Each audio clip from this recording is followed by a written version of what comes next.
Art Deco was an eclectic design style that began in Paris, France in the 1920s. It influenced fashion, art, and architecture around the globe.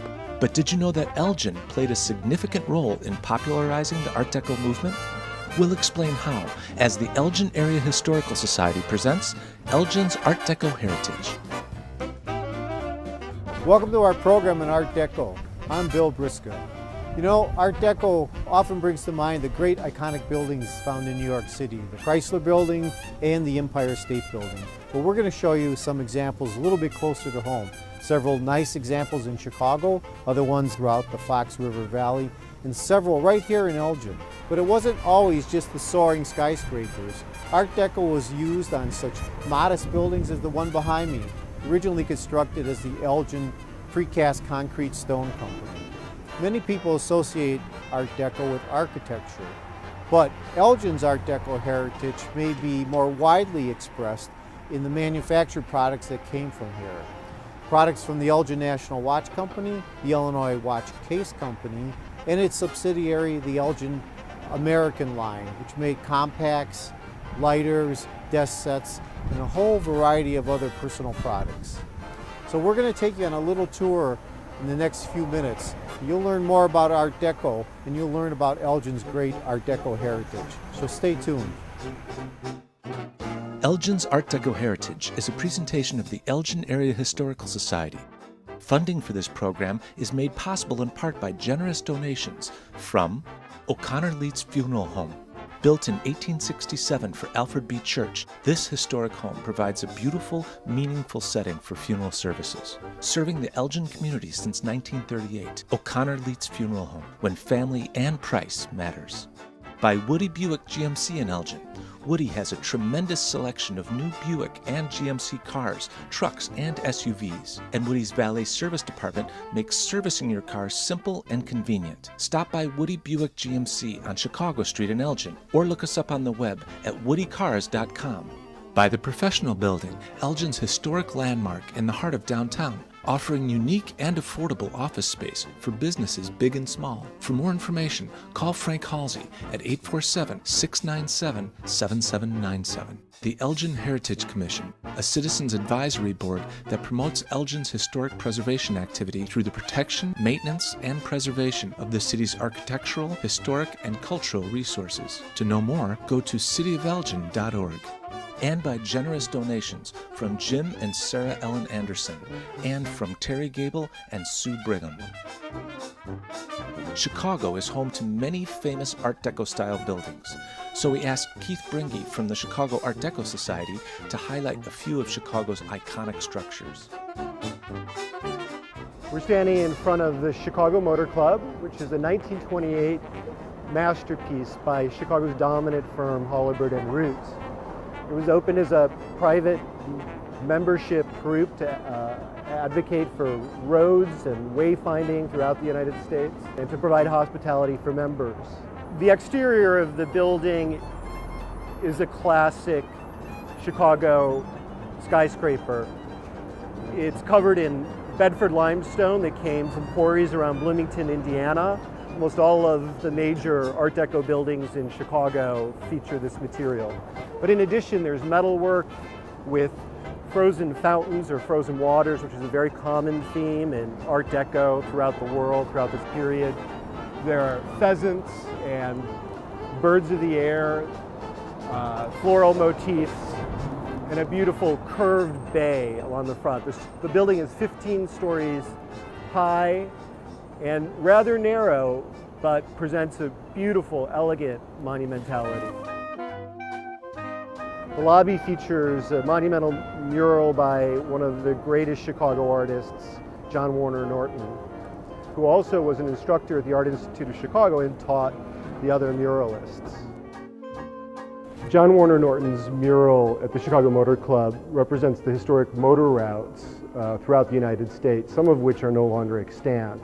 But the wonderful thing about this mural is that it really points out the strategic location of Chicago in terms of transportation.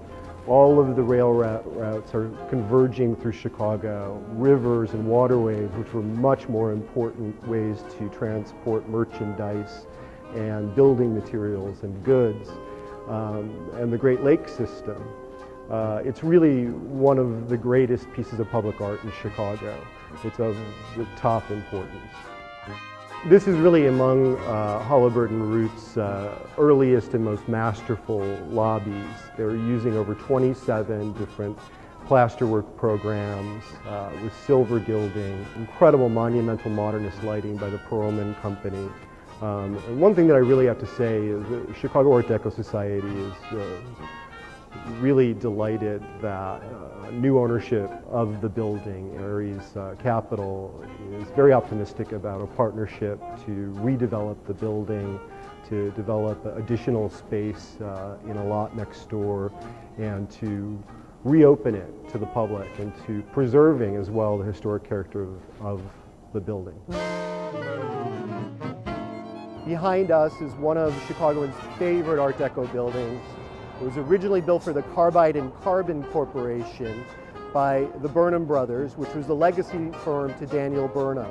But the Carbide and Carbon building really stands out because of its polychrome terracotta and its gold tower. It's clad on the base with black granite. From the base up, green terracotta that ends in a beautiful gold top.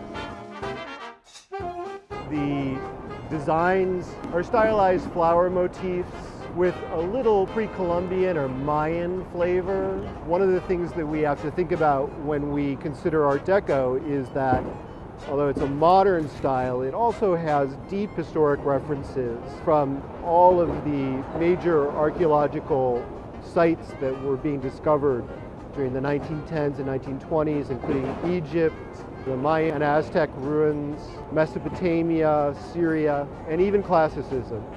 Since 2006, the building has been occupied by the Hard Rock Hotel. It underwent a masterful restoration.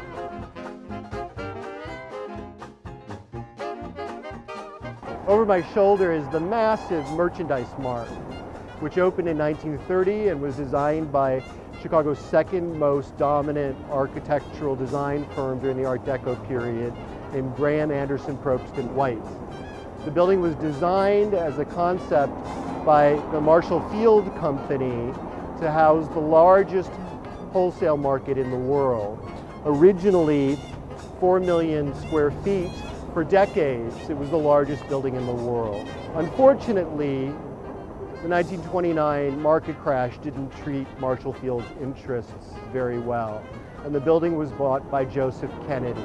The final cost was approximately $35 million, and its massive form is influenced by several historical styles, including Assyrian, Mesopotamian, pyramids, and Mayan architecture. One of the most important things about the Merchandise Mart is its site, and I think that the Marshall Field Company was really taking advantage of the confluence of the north and south branches of the Chicago River just before it hits the Great Lakes, to emphasize the strategic location of Chicago on these great transportation waterways for commerce and manufacturing.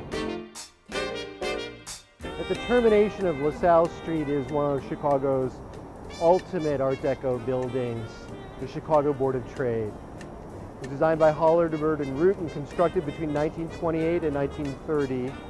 Probably one of its most distinctive features is the 30-foot tall statue of the Roman goddess of grain, Ceres, on the top.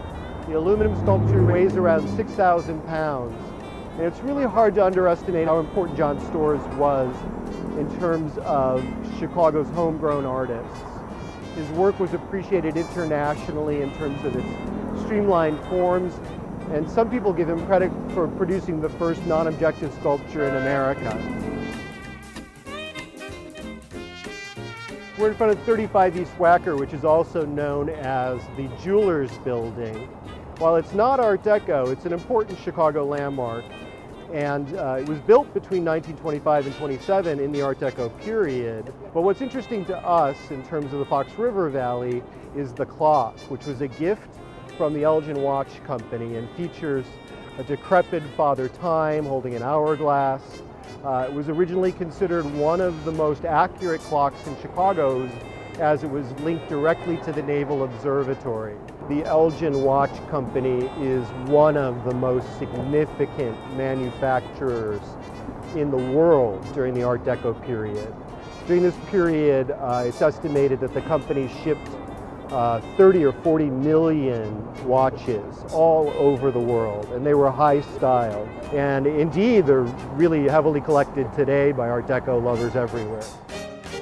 I'm here to talk a little bit about Art Deco and Elgin's role in that movement. Began in the mid-1920s with a large exposition in Paris.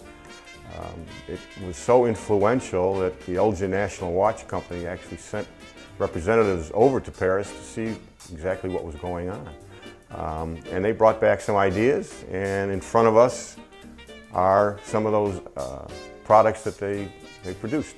In 1928, they came out with a Elgin Parisienne watch line.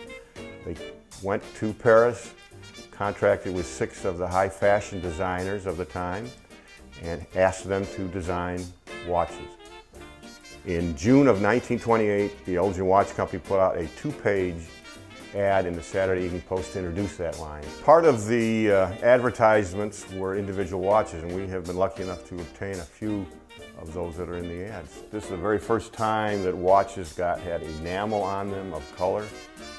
Again, very new and innovative. The dials were not the normal round dial that everyone had seen, but they were very asymmetrical, which was part of the Deco movement.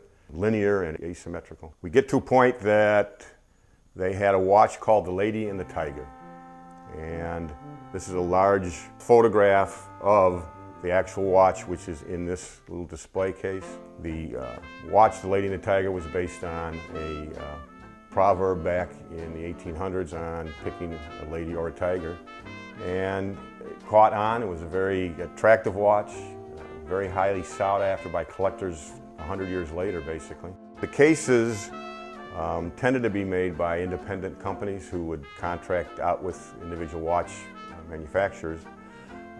So many times you would buy a movement at a jewelry store, and the jeweler would have a movement and a case. And now let's go and pair up the movement with the case that you like. These watches, these meaning the wrist watches, started getting into the cases being mailed and sent to the watch manufacturers.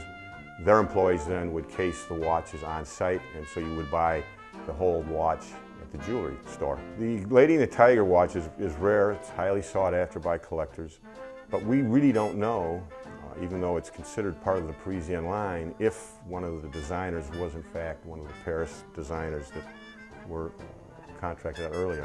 There's a thought that it was actually designed in-house in Elgin by one of their designers. They had a whole sector in the factory that designed watch cases. Making 1 million watches a year, they had need for a lot of different styles of cases. Most of the designing was done in-house. Not only did Elgin design the watches and the cases Art Deco, they also got into the display boxes that would be in the jewelry store. This particular box is very Deco. If you can notice the word Elgin across the top, shows the linear aspect of Art Deco. One of the interesting things is that the Elgin American Ladies Compact line was not part of the Elgin National Watch Company. It was in fact part of the Illinois Watch Case Company, who worked with Elgin and other manufacturers to make watch cases. Over the course of time, they went off into ladies' cosmetic items and smoking items. And we have a few items of those here. This is a very Deco cigarette lighter, as is this. Part of the Art Deco movement was shapes. Linear was very important. Geometrical shapes, very important. Here's an example of a compact that's also shown in this catalog ad. If you look at the designs, just very geometric and very Art Deco. Elgin American put out some of the finest Art Deco pieces around, and collectors are very happy to have a few of them. If we go up to this catalog page, We're trying to see if we can get the actual pieces for the entire page. We've gotten 3 of the 9. We always are looking for the Art Deco Elgin American compacts. Art Deco continued on through the late 30s, and one of the last big events that had a lot of Art Deco in it was the New York World's Fair in 1939 and 1940. And in the middle here we do have an Elgin American compact that has the Trilon and Perisphere, which were the symbols of the New York World's Fair. In front of it is a postcard showing the Elgin Pavilion at that World's Fair. You can see the very deco look of the building. We talk about Art Deco and the symmetrics of their style, and this watch hanging here is a perfect example. The dial is triangular. It just is so far removed from what a normal wristwatch had been previous to the Art Deco movement. Elgin was doing so well and liked the Deco experience that they even went to the point of putting out mirrors, this one with Father Time at the top, and the linear aspects of the Art Deco would have been in a jewelry store, and you would have been able to just had a better angle of the watch. And then of course on the end we have what's known as a point of sale piece, and very Art Deco look to it. Obviously with the colors and the heart, it was meant to be in a jewelry store sometime in February for Valentine's Day. Art Deco influenced many aspects of life, including architecture, fashion, and film. The Elgin Watch Company played a large part because of the watch movements and the watch cases they were producing. The Illinois Watch Case Company and their Elgin American counterpart. One of the nice things about the Elgin Watch Company is that they produce so many watches that there's still many of them around. The quality was there, people wouldn't put them in a drawer instead of throwing them out. And for collectors like myself, the internet has made finding these watches a lot easier than it was in the past, and we have fun doing that. Clearly, Elgin's greatest contributions to the Art Deco movement were the millions of Art Deco-style watches, compacts, and other products produced by the Elgin National Watch Company, the Elgin Watch Case Company, and Elgin American. However, Elgin's Art Deco heritage can also be seen in its architecture. Jennifer Fritz, an Elgin architect and architectural historian, took us on a tour of some of Elgin's most significant Art Deco buildings.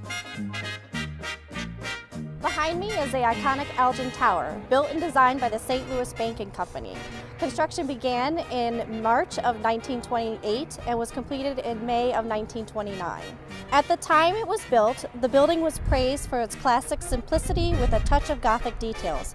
But today we look at the building and can see the Art Deco designs. The gray granite has bas-relief sculptures carved into it rather than applied to the exterior. And you can see this most at the entrance to the building, where there are 2 columns flank, but the columns are engaged to the wall to flatten their depth, and the acanthus leaves and the Corinthian capitals have also been flattened. It's almost as if after the stone mason carved the Corinthian capitals, he took a giant iron to his work to flatten it out. While the bank the building was built for failed just 9 months after construction was complete, the Elgin Tower continues to serve as a beacon for the Fox River Valley. I'm standing at the corner of Spring Street and Fulton Street, where behind me stands another excellent example of Art Deco commercial architecture in Elgin. This was the Salvation Army, built in 1930 and designed by Albert Falo. One of the hallmarks of Art Deco is the way the building steps back from the street, and that's a little bit more difficult to do with only a 2-story building. Falo achieved that by applying crystalline structures to the facade of the building and then flattening the facets of those crystalline structures. You can see that along the parapet of the building. The Salvation Army was housed here until 1971 when they moved to their new location on North Spring Street.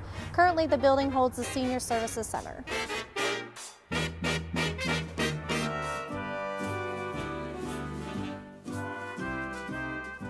The Armory was built in 1930 as part of the Federal Works Progress Administration project. It cost us $125,000 to build, and it is Art Deco in style. Now, at first glance, you might say there's absolutely no detail or ornament on this building, but if you look at the fins on the front of the building that extend above the parapet and have different facets to them, almost like a crystal. Those are Art Deco elements. Also, just the very way that they put the name of the building over the front entrance. Illinois Armory is actually recessed into the limestone facade.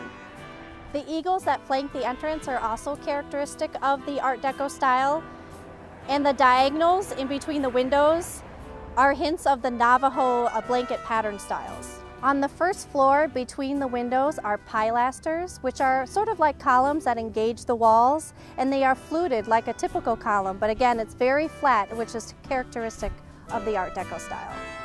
The Armory continues to house the Illinois National Guard. It's located at the corner of Raymond and Gifford Place. It's a nice little out-of-the-way spot if you want to check out some of Elgin's Art Deco. McGraw-Edison built the building you see behind me in 1938 to manufacture Toastmaster toasters and toaster ovens. The executive offices in the front are really the Art Deco elements of this building. Many critics of Art Deco would tell you that it's not actually a style at all, it's just blank buildings with little decoration. And if you looked at this building, you might agree with them because the facade is completely devoid of all decoration, except for some carved limestone reliefs over the entrances. It's over the front entrance that you see the biggest relief. It is a carving of workers turning raw materials into goods and services for the public. And over the employee entrance on the north side of the building, you can see a carving of workers toiling day and in the night to make those goods and services. To see this example of Art Deco in Elgin, you need to head south on Route 25 just outside the city. After visiting the site of the old Toastmaster factory, you may want to continue south to see two more Art Deco masterpieces in the Fox Valley. If you go to downtown Aurora, right on the river, you'll find one of the most heralded Art Deco theaters in the entire country. Aurora's Paramount Performing Arts Center was built in 1931 by the Paramount Publix Company just before its bankruptcy. The theater's Italianesque facade contradicts the high deco style of the magnificent and magnificently preserved interior, which has seating for over 2,000. It's a must-see. On your way back to Elgin, take a look at the Campana building at the northwest corner of Route 31 and Fabian Parkway. Built by the Campana Cosmetics Company in 1936, the building is beautifully sited to take advantage of its striking turquoise, tan and black terracotta and brick facade. The building featured forward-thinking design elements, including extensive use of fluorescent lighting and glass block, combining natural illumination with structural support. It was also among the first entirely air-conditioned factories in the United States. The Campana building has been on the National Register of Historic Places since 1979. On October 20th, 2012, the Elgin Area Historical Society invited the Chicago Art Deco Society to the museum at 360 Park Street. It was an opportunity for the two groups to get to know each other and share an important part of Elgin's rich history. Today we're hosting the Chicago Art Deco Society. We've been working on this for many months with Jackie Vossler, who is a member of the Elgin Area Historical Society, also a member of Chicago Art Deco Society. Jackie made the connection and was the spark behind this entire project today. Last winter, I happened to be, rather belatedly, looking through my fall of 2011 magazine from the Chicago Art Deco Society. In there was a call for action. Wanted to have some photos or some samples of Elgin watches. I knew someone who had plenty of those Art Deco Elgin watches. The Deco Society came out here and shot Jeff White's collection. When they did that, an idea went off in my mind that we needed to bring the Art Deco Society and the Elgin Area Historical Society together because we collectively had a lot of information to share. The importance of putting together an event like this is that Chicago Art Deco Society gives us a different perspective of our own town. There were only a couple of members here who really understood what Art Deco was. So we had to do some research. We had to figure out What were the Art Deco periods of Elgin watch? How much was produced by the watch case company? Who produced it? Who were the designers? How did this all come about? Originated in the 1880s, moved to Elgin in 1890. Well, we feel it's a win-win when we have the opportunity to collaborate with other groups. This was a chance for us not only to see an area that many of us weren't really familiar with, but also to learn more about the industrial commercial applications of Art Deco design. We are promoting our mission when through these collaborative events we can raise the consciousness of people in other groups about the value of what they have. You know, sometimes what you have in your own backyard you don't fully appreciate. So we feel that it's been a very successful collaboration when we've heard from the staff at the Elgin Area Historical Society how this has raised their consciousness about appreciating the value of what they have right here in Elgin. Hey, that was a pretty interesting program. I want to thank our experts from the Chicago Art Deco Society and our local experts that helped bring this information to you. I bet you that's a side of Elgin history you were not really aware of. So when you get a chance, come on down to the Elgin History Museum.